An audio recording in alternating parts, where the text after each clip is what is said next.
Assalamualaikum warahmatullahi wabarakatuh. Pada kesempatan kali ini kami akan membahas hasil studi komparatif mengenai perencanaan dan pengelolaan 3 destinasi wisata di Kabupaten Gunung Kidul, yaitu Pantai Drini, Goa Pindul, dan Gunung Api Purba Ngelanggeran. Kita akan mengulas 3 destinasi yang memiliki karakter yang berbeda-beda. Pantai Drini yang mewakili wisata bahari, Goa Pindul yang mewakili wisata susur goa atau cave tubing, dan Gunung Api Purba Ngelanggeran yang mewakili ekowisata pegunungan dan geologi. Sebelum masuk ke pembahasan, izinkan saya memperkenalkan anggota kelompok kami yang ikut berkontribusi pada tugas ini. Saya, Irwan Wijaya Halim, Stanley Ananta, Aditya Joyo Saputra, dan Hafiz Ibnu Sidik, dan juga Bagas Duta Pramana.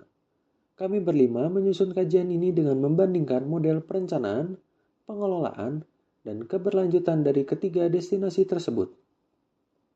Gunung Kidul dipilih karena kabupaten ini punya potensi wisata alam yang sangat lengkap. Mulai dari pantai selatan, gua-gua kars di bawah tanah, sampai kawasan Gunung Api Purba yang sudah diakui oleh UNESCO. Ketiga destinasi yang kita bahas ini sama-sama lahir dari inisiatif masyarakat atau community-based tourism, tapi berjalan dengan cerita dan tingkat kematangan tata kelola yang berbeda-beda. Baik, kita mulai dari profil singkat ketiga destinasi. Pantai Drini berlokasi di Kelurahan Banjarrejo, Kecamatan Tanjung Sari. Daya tarik utamanya adalah dua teluk dengan karakter yang berbeda. Sisi timur yang tenang digunakan untuk wisata, dan sisi barat yang berombak digunakan untuk nelayan, lengkap dengan tempat pelelang ikan. Dan pengelolaannya melibatkan Pokdarwis, kelompok nelayan, dan Dinas Pariwisata Kabupaten Gunung Kidul. Kedua, Goa Pindul di Desa Bejiharjo, Kecamatan Karangmojo. Ini adalah wisata susur goa atau cave tubing di mana pengunjung menyusuri sungai bawah tanah sepanjang sekitar 350 meter menggunakan ban pelampung. Awalnya dirintis oleh kelompok bernama Dewa Bejo sejak tahun 2010 dan sekarang dikelola oleh 11 kelompok Pokdarwis di bawah koordinasi BUMDes Maju Mandiri. Ketiga, Gunung Api Purba Ngelanggeran di Desa Ngelanggeran, Kecamatan Patuk. Ini adalah kawasan ekowisata geologi dengan formasi batuan vulkanik purba, spot sunrise, spot sunset, serta embung Ngelanggeran. Destinasi ini dirintis oleh Karang Taruna Bukit Putra Mandiri sejak tahun 1999 dan sekarang sudah menjadi bagian dari Geopark Gunung Sewu yang diakui UNESCO. Bahkan meraih penghargaan UNWTO Best Tourism Village tahun 2021. Jadi, dari sisi tipologi, kita punya 3 model wisata alam yang berbeda. Bahari, minat khusus bawah tanah, dan geologi pegunungan. Tapi ketiganya sama-sama berbasis komunitas. Nah, di bagian berikutnya kita akan bedah masing-masing destinasi masuk ke analisis SWOT Pantai Drini.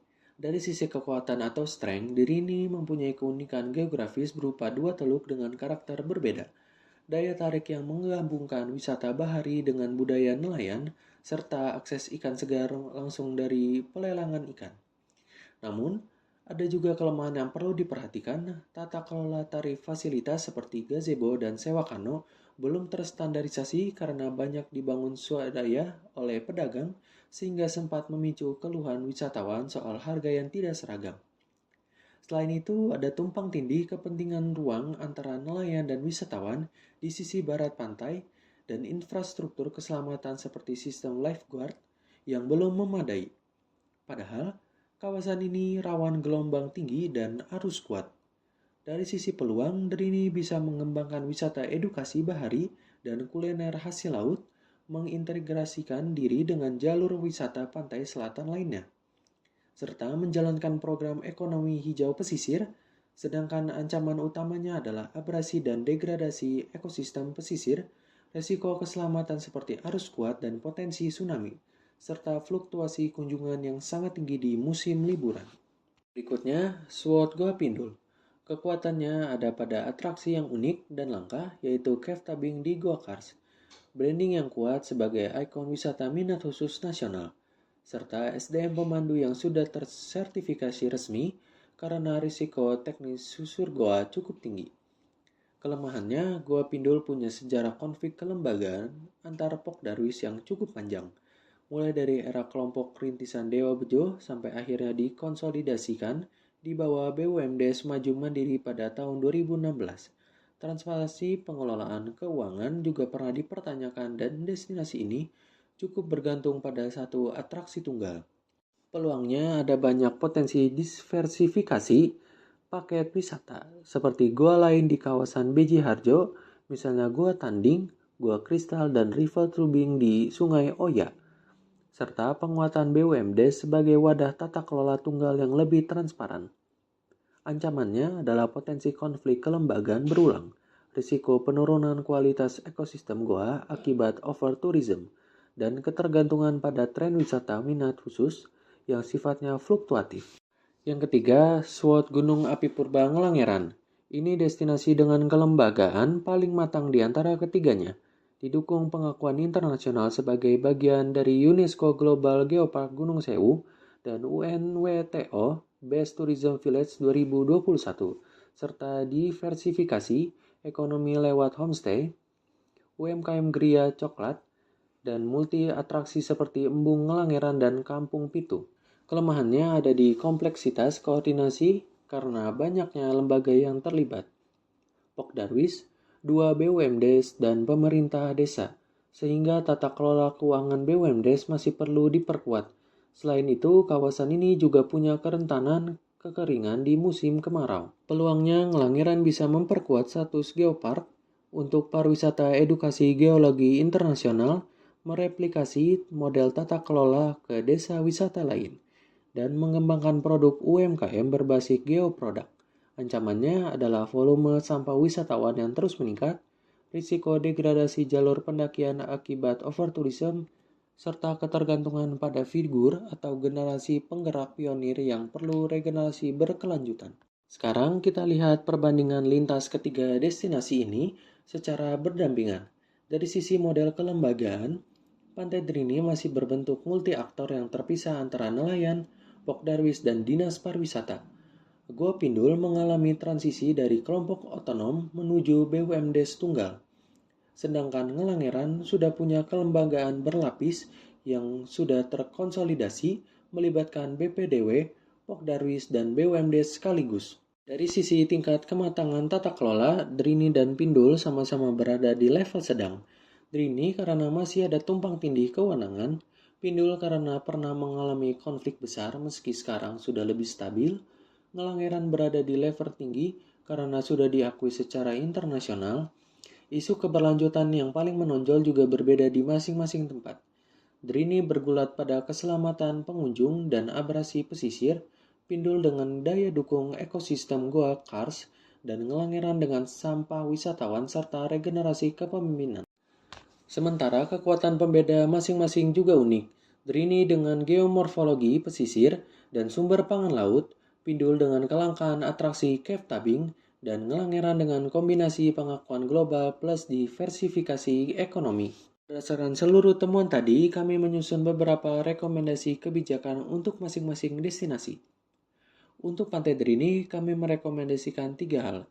Penyusunan aturan resmi soal standar tarif fasilitas wisata disertai papan informasi harga, pembentukan unit lifeguard atau SAR pantai yang terlatih lengkap dengan rambu zona bahaya, dan penetapan zonasi ruang pesisir yang memisahkan jalur aktivitas nelayan dari area rekreasi wisatawan. Pindul rekomendasinya adalah penguatan tata kelola BUMDes Maju Mandiri melalui audit keuangan berkala dan pelaporan publik tahunan.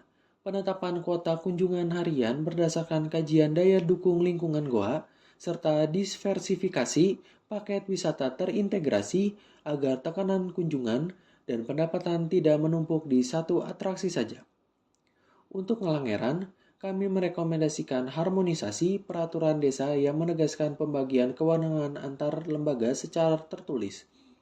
Penerapan sistem retribusi atau kantong sampah wajib bagi pengunjung sekaligus memperluas program sapu gunung menjadi kebijakan formal desa. Dan program kaderisasi pemuda wisata secara terstruktur untuk menjaga keberlanjutan kepemimpinan. Selain rekomendasi per destinasi, ada juga 2 rekomendasi lintas ketiga tempat ini. Pertama, mengintegrasikan indikator ekonomi hijau dan keberlanjutan pariwisata secara eksplisit ke dalam RPJMD Kabupaten Gunung Kidul periode berikutnya. Kedua, menjalankan program edukasi dan pelatihan berkelanjutan bagi Pokdarwis dan pelaku UMKM di ketiga destinasi mengenai prinsip ekowisata dan ekonomi hijau. Sebagai kesimpulan, ketiga destinasi ini, Pantai Drini, Gua Pindul, dan Gunung Api Purba Ngelangeran sama-sama lahir dari inisiatif masyarakat lokal atau community based tourism, tapi berada di tahap kematangan tata kelola yang berbeda-beda.